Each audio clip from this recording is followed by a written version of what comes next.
I've always been proud of my sister, Amanda.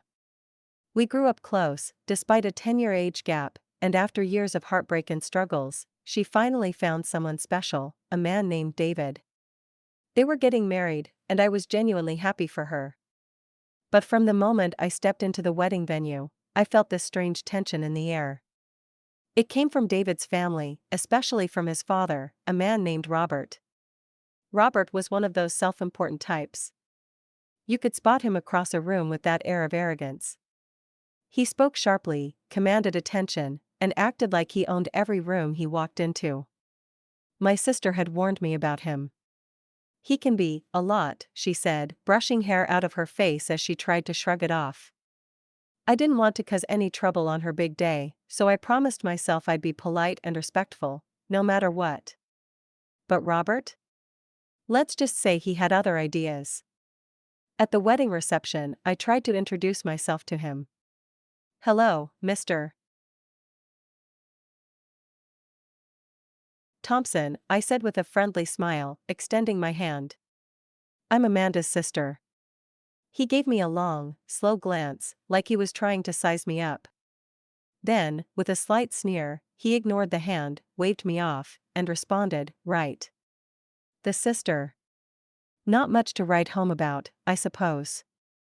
I felt my face flush hot, and I pulled my hand back slowly.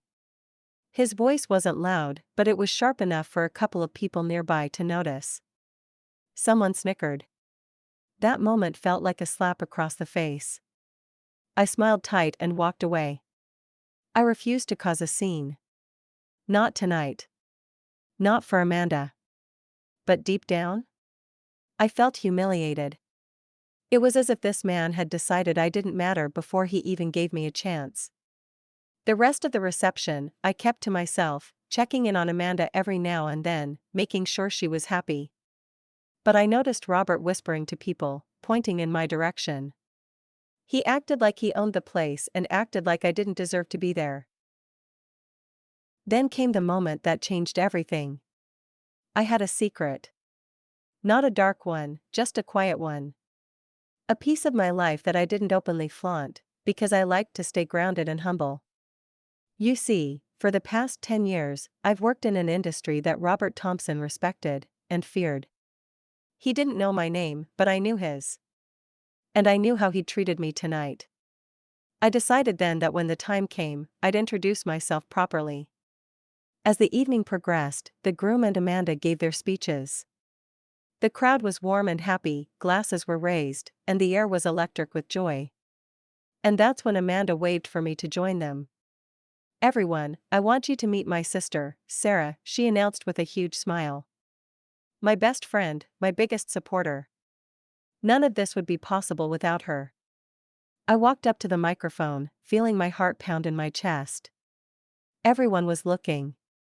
Including Robert. I smiled at Amanda and David, then turned to the guests. Thank you all for making this night so special for my sister, I said. And I want to thank the Thompson family for welcoming Amanda with open arms. Then I glanced at Robert. And Mr. Thompson, I said clearly, I don't think we've been properly introduced. My name is Sarah Jennings. I'm the Senior Vice President of Operations at Crestwell Industries. Perhaps you've heard of it? I watched as the color drained from Robert Thompson's face. The room fell silent.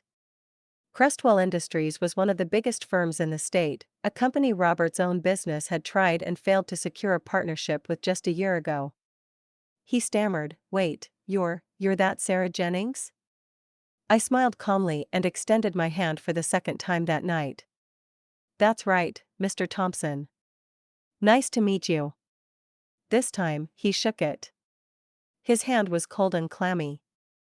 People noticed. They always notice when a man like Robert Thompson suddenly realizes he's made a mistake. Throughout the rest of the night, he tried to make amends. Suddenly I was Sarah and not just the sister. Suddenly, he wanted to talk about partnerships and collaborations. Suddenly, he was singing a different tune. But I didn't forget how he treated me. And I never would. I smiled, played polite, but kept him at a distance. Not for myself, but for Amanda. That night taught me a lesson about ego and character. The measure of a person isn't in their title, their status, or their connections. It's in how they treat others when they think those people have nothing to offer. And Robert Thompson learned that lesson too, the hard way.